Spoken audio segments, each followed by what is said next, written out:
transition into employment. My name is Natasha. I am 26. 26, oh no.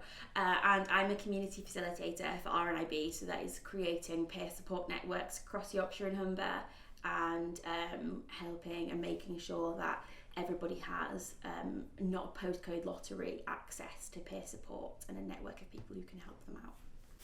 Hi, I'm Josh and I'm 11 and I do a lot of gaming. That's basically not my life, but most of it. I'm Tasbia, I'm 12 years old. I'm Megan, I'm 16. My name's Sana, I'm 11. So how did you first get the job at the RNIB? So before this job I was self-employed, and I wanted a job where I could have a pension and a paid day off and stability, and I wanted to buy a house. I wanted to be a boring adult, so I thought I'd better look for a more stable job. So I was sort of looking around and looked at RNIB, and to be honest, maybe it's something I shouldn't say on an RNIB video, I didn't ever really want a job with a sight loss organisation. I didn't want that stigma of people thinking, oh, you know, they only employed her because she was blind and, you know, they're a blind organisation. So I was really sort of funny about doing that, but the job really fitted with sort of my morals, I guess, and what I'd experienced in life. I sort of grew up and I didn't know any other blind and partially sighted people. And then I went to college and met loads of them, and you learn so much from other people being around and peer support. And the whole sort of ethos of what I do is around peer support and making sure that other people have that network and that support system. So I did really see the benefit in what I'm achieving. So yeah, I went for it, and thankfully didn't do horrendously in the interview. Even though she said it was the shortest interview she'd ever done, I was like, oh no, this is a disaster. I'll just leave now. But yeah, thankfully I got the job, so awesome. After college, how was your transition like? So I went home because I went to specialist college, which I'd been through mainstream, secondary and primary, and thought, you know, I'm going to move out of my mum's house and it's going to be awesome.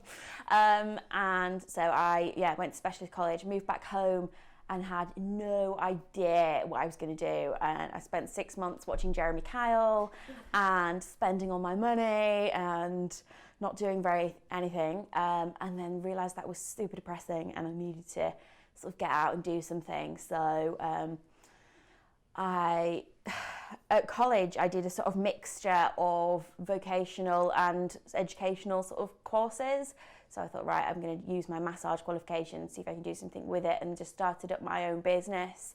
And that grew, and in 3.5 years I had 3 salons and 6 employees, and it was really cool. I really enjoyed it. But yeah, I guess I needed, I'm one of these people who is quite flitty, and I get quite bored quite quickly. I have to keep doing something that sort of challenges me. So what was your biggest struggle you faced in your transition? Probably public perception. I think people expect you to be rubbish, or like expect you to not achieve maybe so much. So I think you're always going to be either, oh, you're so inspirational, isn't she good? She made her own drink. Or you know, they're just going to be like, oh yeah, she's a write-off. So, and that's, you know, that can even be like when I got this job, my parents were like, isn't that great? You know, when you were at school, we didn't really think you'd do anything. Like, all right, thanks very much.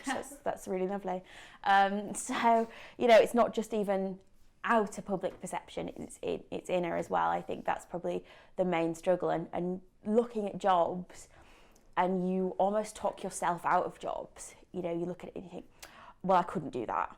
You know, it wants me to be able to do this and I couldn't do that. And that's a really sort of pointless way of looking at jobs. You should look at them in the way of, well, you know, 80% of it I can do, so crack on. You know, you shouldn't just belittle your talents or belittle what you can achieve. You can only achieve as much as you think you can achieve, so don't put yourself out of something with your own negativity, I guess. Was there anything in particular you did to prepare from going to college to working? Nothing massively to prepare. I think it was more like my own self-confidence and self-belief, especially from going from self-employment to this job. I wasn't, to be honest, particularly qualified for this job, and if you act confident, then people will believe it. You've got to come at something with just mass amounts of positivity. I can do this, and there are no obstacles in my way, and there might be. You might get employed and you think, oh God, I can't do this, but then there's organisations, there's access to work that will help you with that. There's employers aren't these massive dragons who actually don't want to help you.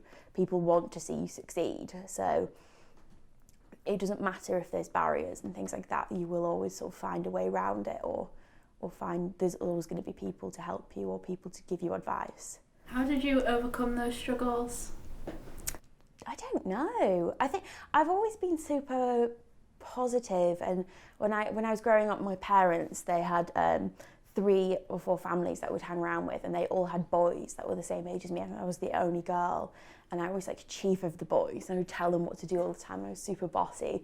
I think that's just sort of stemmed through my whole life, and I've just been like, I am doing this, and like I'll just do it, because I don't want to be like poor ma, sort of, oh, she's got sight loss, oh, it's fine. Like, I could sit on benefits essentially and not make much less that I make in my job, but then where's the self-satisfaction, or what's the point in waking up if you're not achieving something or you're not pushing towards something? I don't know. That's just me though. Other people think differently, but I've always wanted to contribute and be an active member of society. So, what was the best piece of advice you were given when transitioning? Be yourself. Don't try and be somebody that you're not, or don't lie on your CV. Just be yourself and be true to yourself, and don't give up on things. Even if you cut out the fact that you have sight loss, you're going to apply for 100 jobs and get 99 setbacks, and it's going to be the most soul-destroying, horrible thing. But then that day where somebody says, we want to hire you, is just the best day and the best thing to hear. And I got this job in the middle of Marks and Spencer's, and I was just stood there with my milk and just crying in the middle of Marks and Spencer's, and I was just like, I've got a job! So no, and it's just, that's the most awesome thing, and it's like somebody's actually taking a punt on you and believe in you. So don't get disheartened by stuff, and just be who you are and just own it, I guess, is my advice. Yeah, there's always other opportunities. Exactly. And volunteer, don't just sit and procrastinate and think, oh, it's 10:30. By now I would have been having my tea break at work and I'd have done all these things. Ooh. Get out there, volunteer, fill up your CV with really cool stuff. Oh, I did this and I did this and I tried this. And that's always going to look good. It's always going to show an employer that you're keen and you're interested and you're willing to learn and you're willing to do things. Is there anything you wish you did to aid your transition? I wish I got better grades. I wish I'd bottled down at college. I think I had about 40% attendance, and I know it was really bad. And I just embraced freedom and alcohol and partying and not being with my parents, and being able to go to bed when I wanted and staying up and watching TV, and I wouldn't recommend that as a lifestyle choice. Drink responsibly. But I would have gone to college more, and I'd have listened to my teachers, and I'd have got better grades, and I'd have concentrated, because that, I ended up having to resit things, and in the end, causing myself a lot more work than I actually needed to do. So Get better, get the grades, buckle down. School is the best free gift you will ever be given. I know you hate it, but honestly, it's actually all downhill from here.